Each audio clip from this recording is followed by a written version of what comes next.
ಸ್ನೇಹಿತರೆ ನಮಸ್ಕಾರ, ಎಲ್ಲರೂ ಹೇಗಿದ್ದೀರಾ? ಎಲ್ಲರೂ ಚೆನ್ನಾಗಿದ್ದೀರಾ ಅನ್ಕೊತೀನಿ. ಸೊ ಇವತ್ತು ನಾವು ಹೋಗ್ತಾ ಇದ್ದೀವಿ ಈ ನಮ್ಮ ಏನು ಹೇಳ್ತಾರೆ ನಮ್ಮ ಕೋಲಾರ ಹೈವೇಯಲ್ಲಿ ಒಂದು ಸುಂದರವಾದ ಕ್ಷಣ ಅಂತಲೇ ಹೇಳ್ಬೋದು. ತುಂಬ ಮಳೆ ಬರ್ತಾಯಿದೆ, ಮಳೆಯಲ್ಲಿ ನೆನ್ಕೊಂಡು ವೀಡಿಯೋ ಮಾಡ್ಕೊಂಡು ಹೋಗ್ತಾ ಇದ್ದೀನಿ, ಮೋಟೋ ಬ್ಲಾಗಿಂಗ್ ಮಾಡ್ತಾಯಿದ್ದೀನಿ. ತುಂಬಾ ಚೆನ್ನಾಗಿದೆ, ರೋಮಾಂಚಕವಾಗಿದೆ. ಮಲೆನಾಡು ಕಡೆ ಹೋದಾಗ ಎಕ್ಸ್ಪೀರಿಯೆನ್ಸ್ ಇರುತ್ತೆ ನೋಡಿ, ಆ ರೀತಿ ಎಕ್ಸ್ಪೀರಿಯೆನ್ಸ್ ಇದೆ. ಸೊ ಮಳೆಯಲ್ಲಿ ನೆನೆಯೋದು ಸ್ವಲ್ಪ ಆರೋಗ್ಯಕ್ಕೆ ಸಮಸ್ಯೆ ಆಗ್ಬೋದು, ಆದರೆ ಯಾವಾಗಾದರೂ ಒಂಥರ ಈ ಥರ ಎಕ್ಸ್ಪೀರಿಯೆನ್ಸ್ ಮಾಡಲೇಬೇಕು. ನೋಡಿ ಎಷ್ಟು ಚೆನ್ನಾಗಿದೆ, ಒಂದು ಮಾನ್ಸೂನ್ ರೈಡು ಅಂತಲೇ ಹೇಳ್ಬೋದು. ತುಂಬ ದಿನಗಳ ನಂತರ ನಾನು ಈ ರೀತಿ ಮಳೆಯಲ್ಲಿ ನೆನೀತಾ ಇರೋದು. ಸೊ ಮಳೆಯಲ್ಲಿ ನೆನೀತಾ ಇರೋದು ಕಾರಣವೂ ಒಂದೇ. ಸೊ ಖುಷಿ ಆಗ್ತಾಯಿದೆ. ಹಾಗೆ ನಿಮಗೆಲ್ಲ ಇದ್ರ ಬಗ್ಗೆ ಎಕ್ಸ್ಪೀರಿಯೆನ್ಸ್ ತಿಳಿಸೋಣ, ಹೇಗಿರುತ್ತೆ ಏನು ಮಳೆಯಲ್ಲಿ ಕೂಡ ಅಂತ ನಾನು ವೀಡಿಯೋ ಮಾಡ್ತಾಯಿದ್ದೀನಿ. ತುಂಬಾ ನೆಂದು ಹೋಗಿದ್ದೀನಿ ರೀ, ತುಂಬಾ ನೆಂದೋಗಿದ್ದೀನಿ, ಆದರೂ ವಿಡಿಯೋ ಮಾಡ್ತಾಯಿದ್ದೀನಿ. ಹಾಗೆ ಸ್ನೇಹಿತರೆ ಎಲ್ರಿಗೂ ನಮಸ್ಕಾರ. ಏನಂದರೆ ನಮ್ಮ ಚಾಲೆಂಜಿಂಗ್ ಸ್ಟಾರ್ ದರ್ಶನ್ ಅವರ ಡೆವಿಲ್ ಸಿನಿಮಾ ಕೆಲವೇ ದಿನಗಳಲ್ಲಿ ತೆರೆಗೆ ಬರಲಿದೆಯಂತೆ.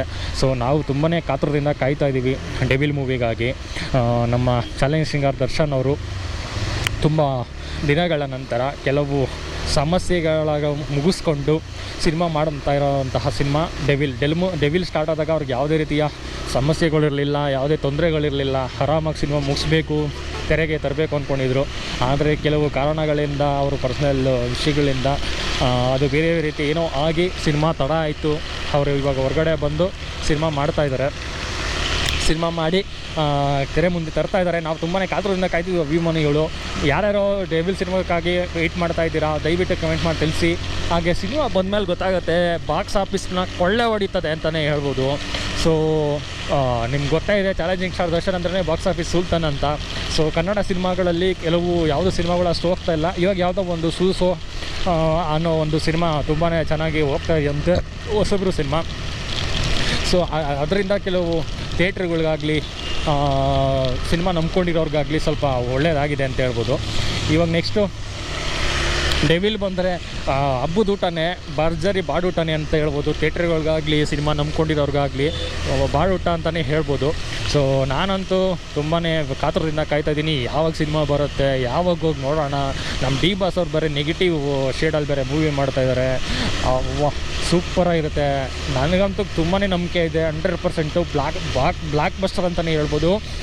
ಈ ಸಿನಿಮಾ ಬಂದಾಗ ಯಾವುದೇ ರೀತಿಯ ಕಾಂಟ್ರವರ್ಸಿಗಳಾಗಲಿ, ಸಿನಿಮಾ ಬಗ್ಗೆ ಕೆಟ್ಟದಾಗ ರಿವ್ಯೂಗಳು ಮಾಡೋದಾಗಲಿ ಬಿಟ್ಟು ನಮ್ಮ ಕನ್ನಡ ಸಿನಿಮಾ, ನಮ್ಮ ಕನ್ನಡ ಹೀರೋ ಅನ್ನೋದನ್ನು ನೋಡಿಕೊಂಡು ಮಾಡೋದು ಒಳ್ಳೆಯದು.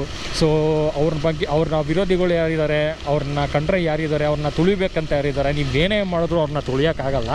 ಸೊ ನೀವು ಸಿನಿಮಾ ನೋಡಿಲ್ಲ ಅಂದ್ರೂ ಪರವಾಗಿಲ್ಲ, ಅವ್ರ ಬಗ್ಗೆ ಕೆಟ್ಟದಾಗ ಮಾತಾಡೋದನ್ನು ನಿಲ್ಲಿಸಿ, ಅವ್ರ ಬಗ್ಗೆ ಕೆಟ್ಟದಾಗ ರಿವ್ಯೂಗಳು ಮಾಡೋದು ನಿಲ್ಲಿಸಿ. ಅವ್ರ ಸಿನಿಮಾಗೂ ಚೆನ್ನಾಗೇ ಇದ್ದರೂ ನೀವು ಕೆಟ್ಟದಾಗಿ ಪೋರ್ಟ್ರೇ ಮಾಡೋದಾಗಲಿ, ಫ್ಲಾಪ್ ಮೂವಿ ಅದು ಇದು ಅನ್ನೋದು ಮಾತಾಡೋದಾಗಲಿ ನಿಲ್ಲಿಸಿ.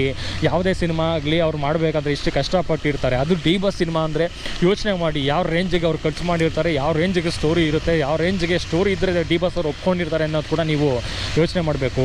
ಯಾವುದೋ ಡಬ್ಬ ಸ್ಟೋರಿಗಳನ್ನೆಲ್ಲ ಡಿ ಬಾಸ್ ಅವ್ರು ಒಪ್ಕೊಳಲ್ಲ. ಇದ್ರ ಬಗ್ಗೆ ಪೋರ್ಟ್ರೇ ಮಾಡೋರ್ಗೆ ಹೇಳೋದಿಷ್ಟೇ, ನೀವೇನೇ ಮಾಡಿದ್ರು ಮಾತಾಡ್ತೀರಾ. ಬಟ್ ನಾನು ಹೇಳೋದಷ್ಟೇ, ನೀವು ದರ್ಶನ್ ಅವ್ರನ್ನ ತುಳಿಬೇಕು, ನೀವು ಬೇರೆ ಹೀರೋಗಳ ಅಭಿಮಾನಿಗಳಾಗಿರ್ತೀರಾ ಇಲ್ಲ ಫೇಕ್ ಅಡಿಗಳು ಇಟ್ಕೊಂಡಿರ್ತೀರಾ ಗೊತ್ತಿಲ್ಲ. ನಿಮ್ಮ ಹೀರೋಗಳು ಸಿನಿಮಾಗಳು ಬರುತ್ತೆ, ಅವಾಗ ಅವ್ರ ಅಭಿಮಾನಿಗಳು ಕೂಡ ನೀವೇ ಮಾಡಿದ್ದೇ ಮಾಡಿದಾಗ ನಿಮ್ಮ ಹೀರೋಗೂ ಅದೇ ಆಗುತ್ತೆ, ನಿಮ್ಮ ಹೀರೋ ಮೂವಿಗೂ ಅದೇ ಆಗುತ್ತೆ, ನಿಮ್ಮ ಹೀರೋ ಪ್ರೊಡ್ಯೂಸರ್ಗೂ ನಷ್ಟ ಆಗುತ್ತೆ. ಅವ್ರು ನೆಕ್ಸ್ಟ್ ಹೇಗೆ ಮೂವಿ ಮಾಡೋಕ್ಕೆ ಸಾಧ್ಯ? ಒಂದು ಮೂವಿ ಮಾಡಬೇಕಂತ ಇಷ್ಟು ಕಷ್ಟ ಇರುತ್ತೆ ಅನ್ನೋದು ನಿಮಗೆಲ್ಲ ಗೊತ್ತೇ ಇರುತ್ತೆ. ಆದರೂ ಡಿ ಬಾಸ್ ಅವ್ರ ಬಗ್ಗೆ ಕೆಟ್ಟದಾಗ ಮಾಡೋಕ್ಕೆ ಹೋಗ್ತೀರಾ, ಇದನ್ನು ಮಾಡಬೇಡಿ ಅಂತ ಕೇಳ್ಕೊತೀನಿ. ಸೊ ಯಾರು ಮೊದಲನೇ ಬಾರಿಗೆ ನನ್ನ ಚಾನಲ್ ನೋಡ್ತಾ ಇದ್ದೀರಾ, ಸಬ್ಸ್ಕ್ರೈಬ್ ಮಾಡ್ಕೊಳ್ಳಿ. ಹಾಗೆ ನಿಮ್ಮ ಅನಿಸಿಕೆನ ಕಮೆಂಟ್ ಮಾಡಿ, ಲೈಕ್ ಮಾಡಿ, ಇಷ್ಟ ಆದರೆ ವಿಡಿಯೋನ ಶೇರ್ ಮಾಡಿ. ಹಾಗೆ ನಮ್ಮ ಚಾನಲ್ ಇನ್ನೂ ಯಾರು ಸಬ್ಸ್ಕ್ರೈಬ್ ಮಾಡ್ಕೊಂಡಿಲ್ಲ, ಸಬ್ಸ್ಕ್ರೈಬ್ ಮಾಡ್ಕೊಳ್ಳಿ. ಸಿಗೋಣ ಮತ್ತೊಂದು ವಿಡಿಯೋದಲ್ಲಿ. ತುಂಬಾ ಮಳೆ ಜೋರಾಯಿತು, ಗಾಡಿ ಓಡ್ಸೋಕ್ಕಾಗ್ತಾಯಿಲ್ಲ, ಮುಂದೆ ಏನು ಹೋಗ್ತಾ ಇದೆ, ಯಾವ ವೆಹಿಕಲ್ಸ್ ಇದೆ ಅನ್ನೋದು ಸರಿಯಾಗಿ ಕಾಣಿಸ್ತಾ ಇಲ್ಲ. ಅದರಿಂದ ವಿಡಿಯೋನ ಇಲ್ಲಿಗೆ ಎಂಡ್ ಮಾಡ್ತಾಯಿದ್ದೀನಿ. ಮತ್ತೊಂದು ವಿಡಿಯೋದಲ್ಲಿ ಸಿಗೋಣ. ಥ್ಯಾಂಕ್ ಯು, ಧನ್ಯವಾದಗಳು. ಜೈ ಡಿ ಬಾಸ್, ಜೈ ಕರ್ನಾಟಕ ಮಾತ್ರ.